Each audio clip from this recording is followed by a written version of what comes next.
Baik, bismillahirrahmanirrahim. Assalamualaikum warahmatullahi wabarakatuh. Di video kali ini kita akan sama-sama belajar mengenai uji beda pada data pre-eksperimen atau pada satu kelas eksperimen saja. Nah, di sini kita akan melihat apakah ada pengaruh variabel X terhadap variabel Y. Variabel X di sini bisa berupa media, model pembelajaran, atau kebaharuan lain yang dilakukan oleh guru. Sedangkan variabel Y di sini bisa berupa motivasi atau mungkin hasil belajar. Nah, sebelum kita melakukan uji beda, kita harus tahu terlebih dahulu apakah data yang kita miliki itu berdistribusi normal atau tidak. Caranya dengan melakukan uji normalitas terlebih dahulu kita. Nah, mungkin supaya lebih gampang kita langsung praktek saja. Nah, kita buka SPSS, lalu kita buka file yang sudah kita siapkan.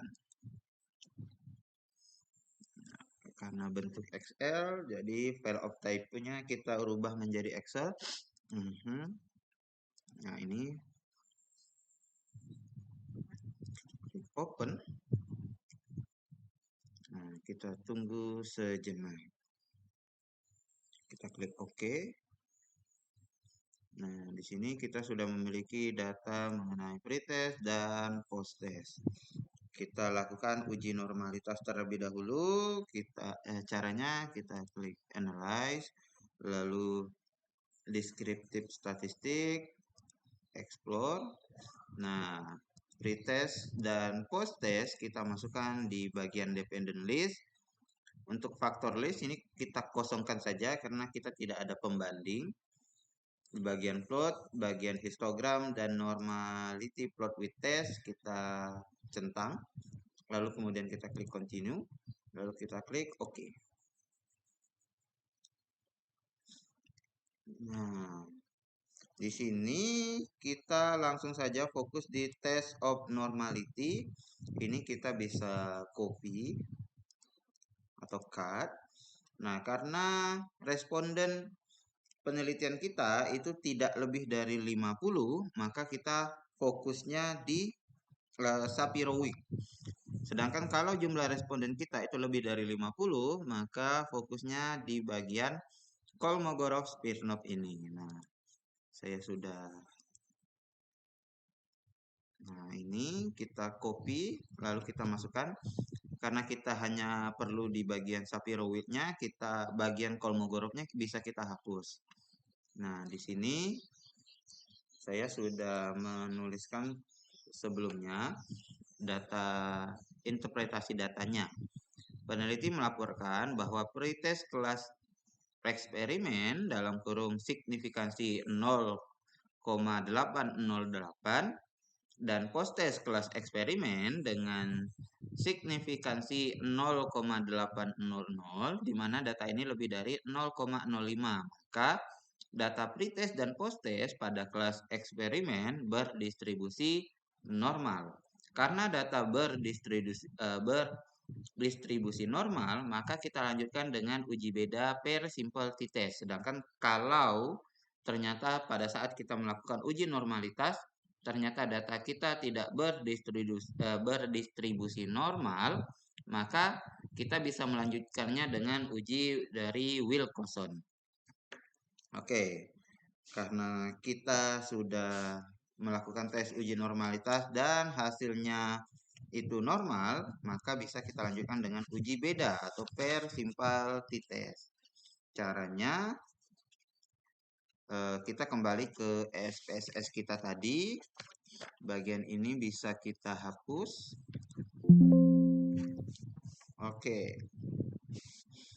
Caranya buka SPSS, lalu klik analyze, lalu masuk di bagian kompartmen uji per simple t-test. Oke. Nah, untuk pretest kita masukkan di variabel 1, sedangkan untuk posttest kita masukkan di variabel 2. Kalau sudah, kita klik OK. Nah, ada banyak tabel, ada 4 tabel, jadi tapi kita fokuskan di pair simple t-test saja. Ini kita copy, kita pindahkan ke Word. Ini, di sini sudah saya copy. Nah, dari tabel ini kita bisa interpretasikan bahwa dengan melakukan uji beda menggunakan pair simple t-test, peneliti melaporkan bahwa terdapat perbedaan yang nyata antara hasil pretest dan posttest. Kita bisa lihat di seek to tail-nya, karena di sini seek to tail-nya itu 0,00. Nah, kalau kurang dari 00 maka dapat dikatakan ada perbedaan antara hasil pretest dan posttest, atau dalam artian ada perubahan setelah penggunaan variabel X terhadap variabel Y. Oke, kalau kita sudah tahu nih bahwa ada perbedaan dan kita ingin melihat seberapa efektif penggunaan variabel X terhadap variabel Y, itu kita bisa menggunakan uji n-gain atau uji n-gain score. Nah, uji n-gain score itu dapat dilihat dari rumus seperti ini. N-gain score itu didapat dari skor post-test dikurang skor pretest dibagi skor ideal dikurang skor pretest. Nah, untuk kategorinya bisa dilihat seperti ini. Kalau hasilnya lebih dari 0,7 berarti masuk kategori tinggi. Sedangkan kalau masuknya jika hasilnya kurang dari 0,3 tetapi juga kurang atau sama dengan 0,7 itu masuknya di kategori sedang. Sedangkan kalau kurang dari 0,3 itu masuk di kategori rendah. Sedangkan untuk kategori persentasenya, kalau kurang dari 40% berarti tidak efektif. Kalau dalam rentang 40-55% berarti masuk dalam rentang efektif, kurang efektif. Kalau masuk di 56% sampai dengan 75% itu artinya masuk di dalam kategori cukup efektif. Dan kalau lebih dari 76% berarti masuknya di kategori efektif. Oke, untuk uji n-gain-nya langsung saja kita masuk di, ini bisa kita hapus SPSS. Oke, pertama kita klik transform, lalu compute variabel. Kita buat dulu variabel yang tadi sesuai dengan rumus yang sudah kita lihat sama-sama tadi. Kita buat variabel posttest dikurang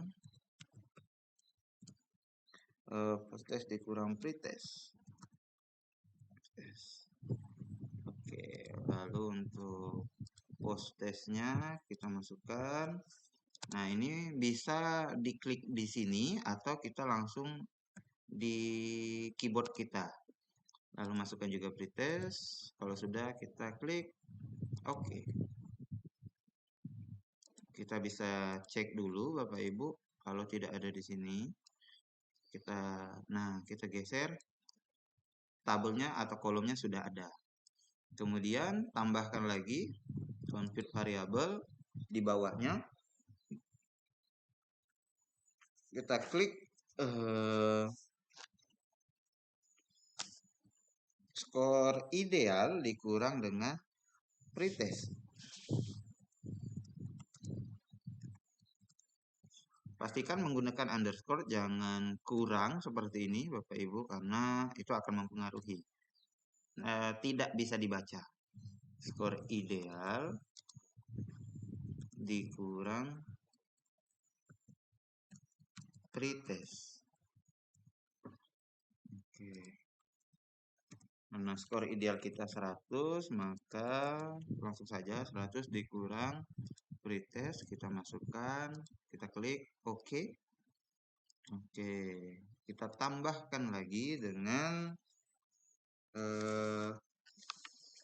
mencari langsung n-gain score-nya.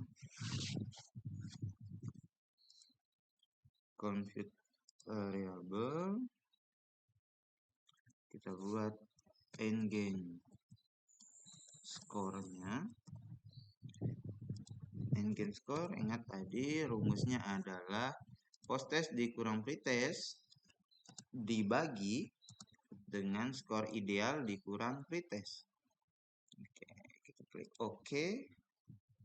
Kalau sudah execute, berarti sudah berhasil. Lalu yang terakhir, kita masukkan n-gain persennya. N-gain persennya. N-gain persen artinya n-gain skor dikali dengan 100. Kita klik OK. Oke, kalau sudah execute berarti sudah berhasil. Kita hapus saja. Nah, kita bisa lihat di sini. Sekarang kita interpretasikan berapa n-gain-nya, berapa efektivitasnya. Caranya dengan analyze, lalu descriptive statistik. Kita masuk ke description, descriptive. Nah, ini masukkan n-gain score dan n-gain persennya di variabel, lalu klik cek, lalu klik OK. Nah, di sini kita sudah bisa melihat berapa n-gain score dan n-gain persennya. Ini bisa kita copy atau cut, lalu kita pindahkan di sini. Oke. Nah, dari data ini kita fokus di bagian min-nya. Nah, n-gain skornya itu 0,490. Lalu min n-gain persennya itu 49,014. Oke, dari sini kita bisa menarik kesimpulan dengan melakukan n-gain score. Peneliti melaporkan bahwa efektivitas penggunaan variabel X terhadap variabel Y dengan min 0,4901 itu termasuk dalam kategori sedang. Masuknya di sini kategori sedang karena masuk di rentang yang ini. Kemudian untuk perolehan n-gain persennya di sini 49,01 itu masuknya dalam kategori kurang efektif. Yang artinya penggunaan variabel X terhadap variabel Y itu kurang efektif dan memiliki n-gain score sedang. Nah, itu tadi uji normalitas dan cara kita melakukan uji n-gain untuk melihat apakah efektivitas satu variabel terhadap variabel yang lain. Demikian dari saya. Akhir kata wabillahi taufiq wal hidayah. Assalamualaikum warahmatullahi wabarakatuh.